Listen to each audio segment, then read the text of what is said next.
बिस्मिल्लाहिर्रहमानिर्रहीम। अस्सलाम वालेकुम friends, welcome to my channel.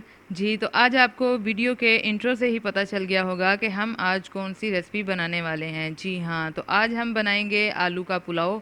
और इस पुलाव में हम सिर्फ एक ही मसाला इस्तेमाल करेंगे जिससे हमारा पुलाव बहुत मज़े का तैयार होने वाला है। वो मसाला कौन सा है ये जानने के लिए वीडियो को एंड तक लाजमी देखिएगा। और इससे पहले कि हम वीडियो का स्टार्ट लें, अगर आप मेरे चैनल पर नए हैं और अभी तक आपने मेरा चैनल सब्सक्राइब नहीं किया तो जल्दी से चैनल को सब्सक्राइब कर लें। बेल आइकन का बटन लाजमी हिट कीजिएगा ताकि इस तरह की मज़े मज़े की वीडियोस मेरी आप तक पहुंच सकें। तो चलते हैं हम अपनी रेसिपी की तरफ।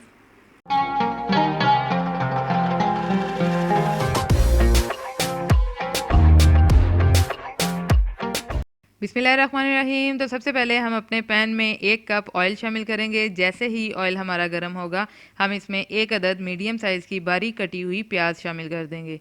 प्याज को हम मीडियम टू लो फ्लेम पर अच्छे से फ्राई कर लेंगे और 2 से 3 मिनट तक हम अपनी प्याज को इसी तरह फ्राई करते रहेंगे जब तक ये गोल्डन ब्राउन नहीं हो जाती। तो ये आप देख सकते हैं कि प्याज हमारी ब्राउन होनी स्टार्ट हो चुकी है। जैसे ही 2 मिनट कंप्लीट होंगे प्याज हमारी मुकम्मल ब्राउन हो जाएगी। तो जी, प्याज हमारी मुकम्मल ब्राउन हो चुकी है। अब हम इसमें शामिल करेंगे 2 अदद मीडियम साइज़ के कटे हुए टमाटर। और टमाटरों को प्याज के साथ अच्छी तरह मिक्स करने के बाद हम इसमें शामिल करेंगे आलू, जिन्हें मैंने फ्रेंच फ्राइज़ शेप में कट कर लिया था। आप आलूओं को किसी भी शेप में अपनी मर्ज़ी से कट कर सकते हैं। मैंने यहाँ आलूओं का इस्तेमाल आधा किलो किया है। फिर हम इसमें शामिल करेंगे 1 टेबल स्पून नमक। और नमक को मसाले में अच्छी तरह मिक्स करने के बाद हम इसे 10 मिनट का स्टीम लगा देंगे ताकि हमारे मसाले और आलू अच्छी तरह गल जाएं। नमक को इस पॉइंट पे सबसे पहले शामिल करने का यही फ़ायदा होता है कि ये मसाले को गलने में, सॉफ्ट होने में मदद देता है। तो 10 मिनट हमारे मुकम्मल हो चुके हैं और माशाल्लाह हमारा मसाला और आलू बहुत अच्छे से गल चुके हैं। अब इस पॉइंट पे हम अपने टमाटर और प्याज अच्छी तरह मैश कर लेंगे, क्योंकि अगर इस पॉइंट पे हमने टमाटर मैश ना किए और पानी डाल दिया तो ये इसी तरह पानी में तैरते हुए नज़र आएंगे।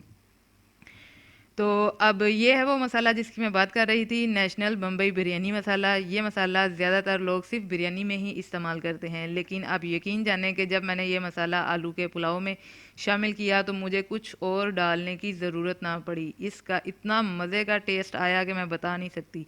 आप भी ये रेसिपी अपने घर में लाजमी ट्राई कीजिएगा, इंशाल्लाह आपको बहुत पसंद आएगी। तो इस तरह मसाला शामिल करने के बाद हम आलूओं की अच्छे से भुनाई कर लेंगे और फिर हम इसमें शामिल करेंगे 2 ग्लास पानी। यहाँ चावलों का इस्तेमाल मैं 1 ग्लास कर रही हूँ, इसलिए पानी की क्वांटिटी जो है वो डबल हो जाएगी। तो 2 ग्लास हम पानी शामिल कर देंगे। तो पानी को बहुत अच्छे से बॉयल आना शुरू हो गया है। अब हम इसमें शामिल करेंगे अपने चावल, जिन्हें हमने धो के अच्छे से भिगो दिया था। तो जैसे ही आप पानी में चावल शामिल करें, फ्लेम अपना आपने हाई कर लेना है ताकि पानी अच्छे से चावलों में खुश्क हो जाए। और इस दौरान चम्मच आपने बहुत ही कम चलाना है। जैसे ही चावलों में पानी हमारा ड्राई हो जाएगा हम अपने चावलों को 10 मिनट का स्टीम लगा देंगे।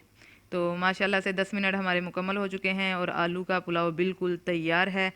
आज की हमारी रेसिपी आपको कैसी लगी ज़रूर बताइएगा। रेसिपी पसंद आई हो तो लाइक कीजिए, शेयर कीजिए, कमेंट बॉक्स में अपनी राय का इजहार लाजमी किया करें।